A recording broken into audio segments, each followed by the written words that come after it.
जो हाहाकार मचा हुआ मार्केट पे, ये कहां तक मार्केट को और नीचे लेकर जाएंगे, और कौन से ऐसे लेवल्स होंगे जिनको बहुत क्लोजली वॉच करना पड़ेगा। इस पे बात करने के लिए मेरे साथ लक्ष्मीकांत शुक्ला जी से मौजूद है, यस सिक्योरिटीज से। लक्ष्मीकांत जी नमस्कार, स्वागत है आपका बिस्तक पे। नमस्कार रजत जी और आपके सभी दर्शकों का भी स्वागत है। सर मैं चार्ट्स लगाऊंगा थोड़ी देर बाद। उससे पहले मैं अपने व्यूअर्स को बता दूं कि क्यों यहां पर बाजार पे इतनी जबरदस्त सेलिंग देखने को मिल रही है। आज तो एक तरीके से पैनिक सेलिंग ही कहेंगे, क्योंकि एक तो शुक्रवार के सत्र में अमेरिकन मार्केट्स में बहुत जबरदस्त बिकवाली हुई थी, उसका एक रिफ्लेक्शन आज इंडियन मार्केट्स पे भी पड़ गया। बाजार में हाहाकार मचा, निफ्टी ने 22,600 के स्तर को इंट्राडे बेसिस पे तोड़ दिया। अभी तक जब तक आपकी हमारी बात हो रही है तब तक जो लो लगाया वो है 22,548 का। 27 सितंबर 2024 जब से करेक्शन शुरू हुई थी उसके लोएस्ट पॉइंट पे पहुंच गए हैं, लगातार 5वें महीने नीचे हैं। निफ्टी 6 जून 2024 के बाद सबसे निचले स्तर पे है। फार्मा को छोड़कर बाकी कुछ नहीं चल रहा आज के सत्र में।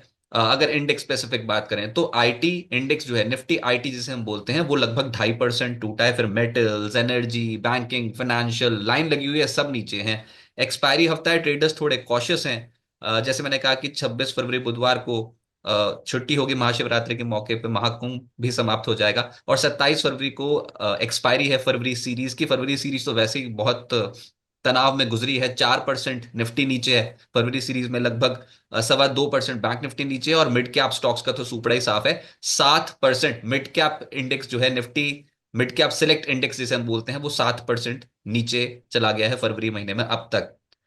उसके बाद इस बाजार पे गिरावट जो आई उसका मुख्य कारण था अमेरिकी बाजार में हड़कंप मचा। शुक्रवार के सत्र में वहां पर यूएस पीएमआई के आंकड़े अनुमान के मुताबिक नहीं आए, कंज्यूमर सेंटीमेंट के आंकड़े खराब रहे। उसने इम्पैक्ट नेगेटिव डाल दिया और डाउ जोन्स और नैस्डैक दोनों अपनी 50 दिन की औसत के नीचे चले गए। और ऊपर से रसल 2000 जो उनका स्मॉल कैप इंडेक्स है वो 200 दिनों की औसत के नीचे चला गया। तो आप सोच रहे हो कि अगर अमेरिकन मार्केट्स में तेजी देखने को मिल रही है तो जी नहीं, वहां पर भी तगड़ी प्रॉफिट बुकिंग देखने को मिल रही है। हो गया अब डोनाल्ड ट्रंप की पॉलिसीज। अब वहां पर वो यही सोच रहे हैं कि डोनाल्ड ट्रंप की पॉलिसीज अगर बैकफायर कर गई इन्फ्लेशन के तौर पे तो फिर क्या होगा। 27 फरवरी गुरुवार को यूएस में क्वार्टर 4 जीडीपी का आंकड़ा आना है, और ये दूसरा एस्टिमेट है जो यूएस में जारी होगा। फिर एक और खबर आई थी शुक्रवार को, खबरों का तो तांता लगा हुआ था, उसमें यह था कि वॉरेन बफे, जो कि आपको पता ही है कि कितना उन्होंने अपने लाइफ टाइम में वेल्थ जनरेट करी है स्टॉक मार्केट्स में इन्वेस्टमेंट करके, और अब वो 94 ईयर्स के हैं। तो उनकी जो कैश पोजीशंस इस समय हैं वो रिकॉर्ड हाई लेवल्स पे हैं। 334.2 बिलियन यूएस डॉलर्स का कैश पड़ा है वॉरेन बफे के पास, यानी कि प्रॉफिट बुकिंग कर चुके हैं वो स्टॉक मार्केट में। अब उसके अलग अलग कारण बताए जा रहे हैं उस न्यूज़लेटर में जो कि बर्कशायर हैथवे ने जारी किया। एनुअल बेसिस पे वो एक न्यूज़लेटर जारी करते हैं, उसमें कुछ नहीं मेंशन था कि क्यों इतनी ज्यादा कैश पाइल्स पड़ी हुई है वॉरेन बफे के पास। लेकिन 2023 के बाद ये रिकॉर्ड स्तरों पर पहुंची है। वॉरेन बफे की कैश पोजीशंस 2023 के अंत तक वॉरेन बफे के पास कैश था 167.6 बिलियन यूएस डॉलर्स का, अब बढ़कर पहुंच गया 334.2 बिलियन यूएस डॉलर्स का। और एफआईज हमारे यहाँ तो वैसे ही लगातार बिकवाली कर रहे हैं। पिछले सत्र में भी 3,449 करोड़ रुपए की बिकवाली कर गए थे, और फरवरी में अब तक देखो तो 36,977 करोड़ रुपए की बिकवाली कर गए हैं। तो ये कुछ ऐसे कारण थे जिसकी वजह से स्टॉक मार्केट पे इस समय इम्पैक्ट जो है नेगेटिव पड़ा। आज 22,600 के लेवल के नीचे चले गए। और लक्ष्मीकांत जी मेरे को सुन रहे होंगे, उन्होंने बोलोगे सब कुछ तो मैंने ही बता दिया, इतनी जबरदस्त बिकवाली। लेकिन सर वाकई ये तो जो पढ़ो एक बार तो उससे तो दिल कांपता है, इतनी जबरदस्त तरीके से बिकवाली हुई है। मैं ऐसा करता हूँ, मैं ना चार्ट्स भी लगा देता हूँ, आप प्लीज समझाओ अभी निवेशकों को करना क्या चाहिए। लेने के देने पड़े हुए हैं, किसी भी लेवल से रिवर्सल नहीं आ रहा। आज तो इंपॉर्टेंट सपोर्ट जोन्स भी टूटे, तो नेक्स्ट टारगेट क्या बैठेगा।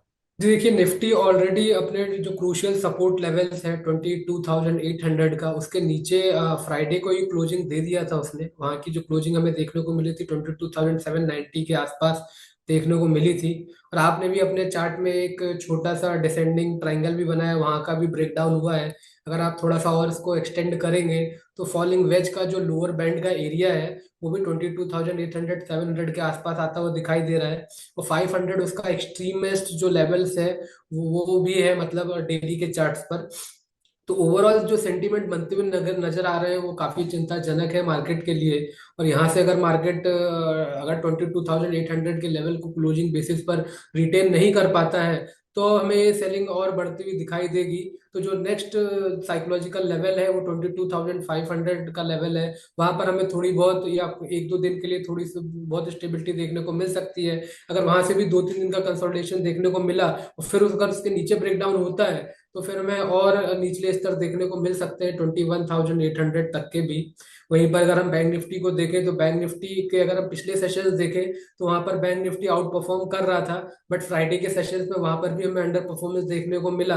और आज उसने जो इसका इमीडिएट सपोर्ट था 48,500 लेवल्स का, उसके नीचे ही क्लोजिंग हुई है।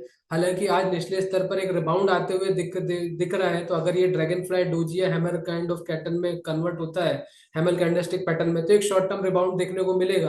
पर बैंक निफ्टी भी अगर 49,650 के जब तक नीचे रहती है तब तक इसमें भी सेलिंग प्रेशर बनेगा। और आने वाले समय में वो जो उसका पुराना जो स्विंग लो था अराउंड 47,700 से लेकर 47,800 तक, वहां तक फिर से हमें बैंक निफ्टी भी फिसलता हुआ आने वाले समय में दिख सकता है। इंडिया विक्स की बात करें तो इंडिया विक्स को इस समय तो 16 के ऊपर होना चाहिए था, बट वहां पर भी हमें करेक्शन देखने को मिला है। तो इंडिया विक्स से भी ऐसा कुछ खास नहीं मिल रहा है कि यहाँ पर हमें स्टेबिलिटी मतलब ऐसा कुछ वोलेटिलिटी देखने को मिलेगी। हालांकि मार्केट में अच्छी खासी वोलेटिलिटी है, निफ्टी में भी है, बैंक निफ्टी में भी है, लेकिन यहाँ पर जो लेवल्स है वो अभी भी 16 के नीचे ट्रेड कर रहे हैं। तो अगर ये भी इंडिया विक्स अगर 16 के ऊपर निकलता है तो फर्दर वोलेटिलिटी मार्केट में आने वाले समय में देखने को मिल सकती है। अगर हम स्मॉल कैप और मिड कैप की बात करें तो वहां पर थोड़ी सी स्टेबिलिटी है आज के चार्ट्स में, अगर हम उसको कंपेयर करते हैं निफ्टी और बैंक निफ्टी के साथ। लेकिन वो ऑलरेडी मिड कैप ऑलरेडी 18% टूट चुका है, और मेरे ख्याल से स्मॉल कैप भी मोर देन 20% का करेक्शन दिखा चुका है। और स्मॉल कैप इंडेक्स ने जो बजट डे लो का कैंडल था उसको भी रिटेस्ट कर लिया है, और वहां से हमें पुल बैक मूव आया था। बट अब देखते हैं वो उस लेवल को सस्टेन कर पाता है स्मॉल कैप की, नहीं कर पाता है। तो अभी तो हमें सभी इंडाइसेस में, सेक्टोरियल इंडाइसेस में भी करेक्शन देखने को मिल रहा है।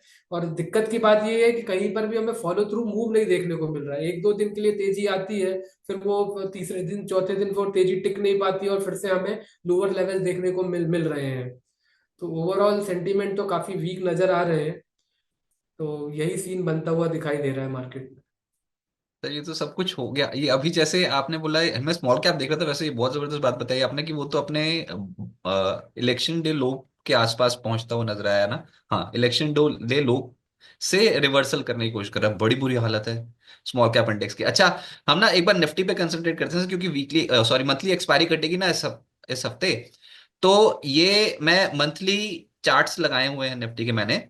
अब इसमें जो ये पूरा ये जो एक स्ट्रेच दिख रहा है जिसमें लगातार हम बहुत स्पीड से ऊपर जाते हैं, इसमें से कंसेक्यूटिव टर्म्स में, मतलब लगातार हर महीने नॉन स्टॉप हम 5 महीने से ज्यादा नीचे कभी भी आए हैं। ये this is the fifth month, आप करेक्ट। 5वें महीने लगातार नीचे हो, जिसमें आपने अक्टूबर 2024 में लगभग 6.25% गवाए निफ्टी पे, नवंबर में 0.31% गवाए, दिसंबर में 2% नीचे आ गया निफ्टी, जनवरी में 0.58% नीचे आ गया, और फरवरी में अब तक 4% नीचे।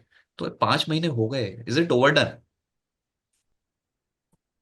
लेवल्स देखकर और जिस तरीके के पैटर्न बस दिख रहे हैं उसको देख के तो नहीं लग रहा है कि मतलब कि अभी हम मतलब बॉटम के पास है। ऐसा कोई रिवर्सल पैटर्न भी नहीं दिखाई दे रहा है, ना ही ऐसा कोई डाइवर्जेंस दिखाई दे रहा है। तो ये बोलना तो मुनासिब नहीं हुआ कि अभी हम मतलब जो करेक्शन था हम पूरा कर चुके हैं। आप चार्ट्स पे भी देख रहे हैं, हमें जनवरी मंथ में तो एक शॉर्ट रिबाउंड भी आता हुआ दिखाई दिया था। अभी तो क्लोजिंग अब 3 दिन ही बचे हुए हैं, आज का मार्केट अगर खत्म होता है तो हमारे पास नेक्स्ट 3 डेज और रहेंगे, तो फरवरी मंथ कंप्लीट हो जाएगा। तो मेरे ख्याल से अब तक का ये पहला वो होगा, करेक्शन होगा जो लगातार हमें 5वें मंथ तक देखने को मिल रहा है।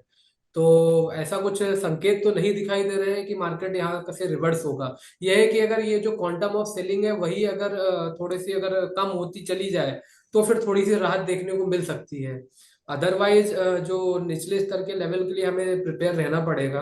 क्योंकि देखिए अभी आप वो अगर ये सेशंस भी देखते हैं तो वहां से हमें 1 2 3 4 5 6 9 मंथ की तेजी, 9 महीने की लगातार तेजी देखने को मिली है मंथली बेसिस पर।